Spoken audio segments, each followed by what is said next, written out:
as my eyes stood wide, gazing up at him, bearing over me with that gun pointed down in my direction, contemplating my very possible end at that moment, actually beginning to cough up a bit of blood. His foot wasn't exactly pressed softly into me.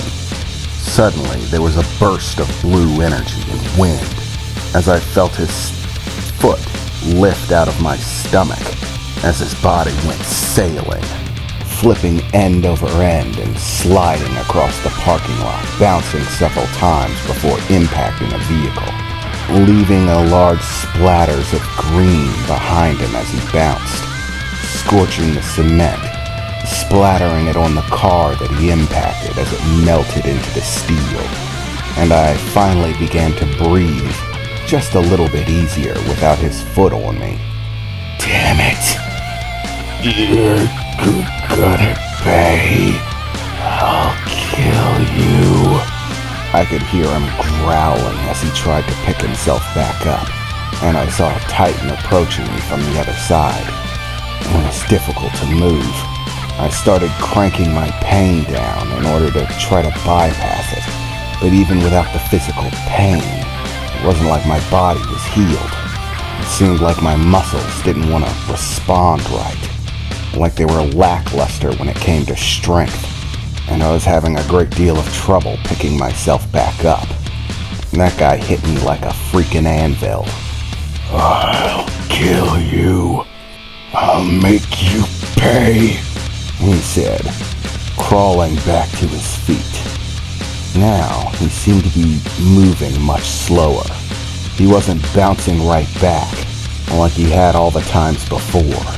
In fact, there almost seemed to be a shudder to all of his movements, as if he was barely able to pull himself up.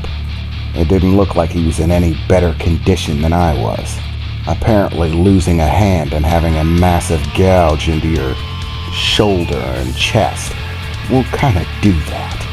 At that point, I was starting to wonder whether it would just be a race of who could get to their feet sooner, whether I could get to my big blade fast enough to be the first one to launch an attack. But that's when I noticed. Before, he was spilling large amounts of that green blood of his, but now it seemed to have slowed down to next to a trickle. The green glow that seemed to flow through his veins had subsided almost altogether, even the green glow of his eyes fading away as he began to raise his arm, the one with the gun pointing it in my direction, trying to line up a shot, and his movement slowed even more. Kill you, he said as the gun was pointed in my direction, but he had stopped moving. There he was, down on one knee, gun aimed at me, but it was like he was frozen, a statue just holding its position. Why wasn't he shooting yet? I thought to myself as I stared him over. It was then I began to get scan data from Titan. She had been scanning him since the fight started, and according to the readouts, she had detected high levels of energy and chemical reactions going on inside of his body. But now, they were all grinding to a halt. In fact, it had all seemed to go away. She even had a steady rate on his heartbeat, which had stopped altogether. Was he dead? Did this bastard actually die like that? Is that how they all die? Frozen like statues? What kind of monstrosity dies like that? I thought to myself, peering over at him, as his entire body caught fire, billowing green flames, as I saw him begin to break down. Some parts seemed to burn away, turning to ash, while others melted like they were just steel, thrown into a furnace and melted down to liquid state. Even from the distance I was at, I could feel the heat from it. And before too long, all that was really left of him was a smoking crater and what appeared to be melted steel filling it. That verified it. He was dead, all right. Well, I'm glad that shit's over. It's safe to say, I think that was the freakiest fucking fight I have ever been in. You're telling me, Titan replied. I never expected that biological organisms could be so dangerous. And I have no records in any of my data of any sort of organism that could tolerate punishment like that, or that burns into ashes when it dies. What kind of living organism was that? Well, Titan, it's safe to say that I think it used to be human. However, I think it crossed the border of being a human a long time ago. Whatever the hell it is now, it's definitely unprecedented. Or I suppose I should say whatever the hell it was. Hey, did you record any data from that? I asked, speaking through Titan's radio systems.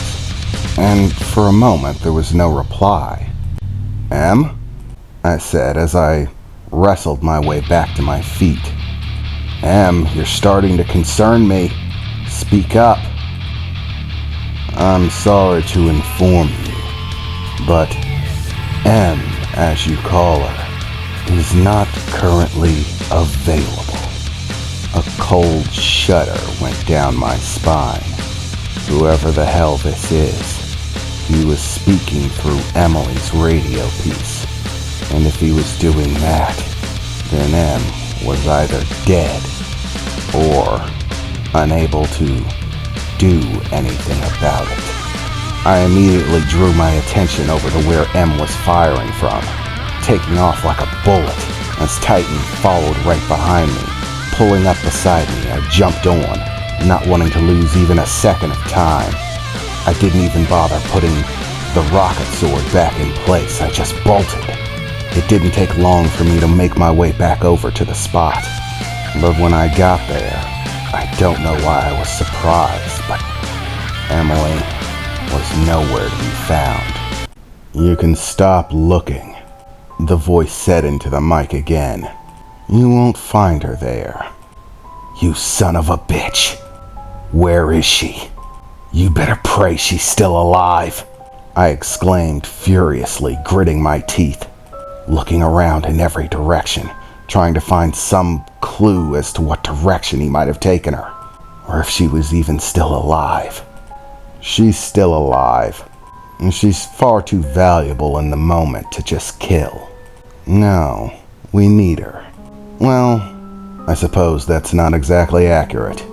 It'd be more apt to say that we need you. She is just how we get you to do what we want. You want to see your little girlfriend alive again, don't you? The voice said, calmly, as if they had done this 1,000,000 times, as if it was just part of their 9 to 5.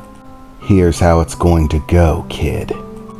About 5 blocks from here, at the corner of West Belmont Street, in an alley, you'll find a ground-based transfer convoy. Basically, an open semi. You and that little motorcycle of yours have exactly 20 minutes to get here. I'll be here with your dear little girlfriend. But if I were you, I wouldn't try anything stupid. That idiot that you just killed was far less capable than me. And I'm gonna have a death grip on your little girlfriend. You so much as flinch in a way I don't like, I'll tear her head right off her body and let you watch the last few blinks before her mind fades away. Once you arrive, you're to say nothing, do nothing unless I tell you to do it. And what I'm going to tell you to do is enter the trailer.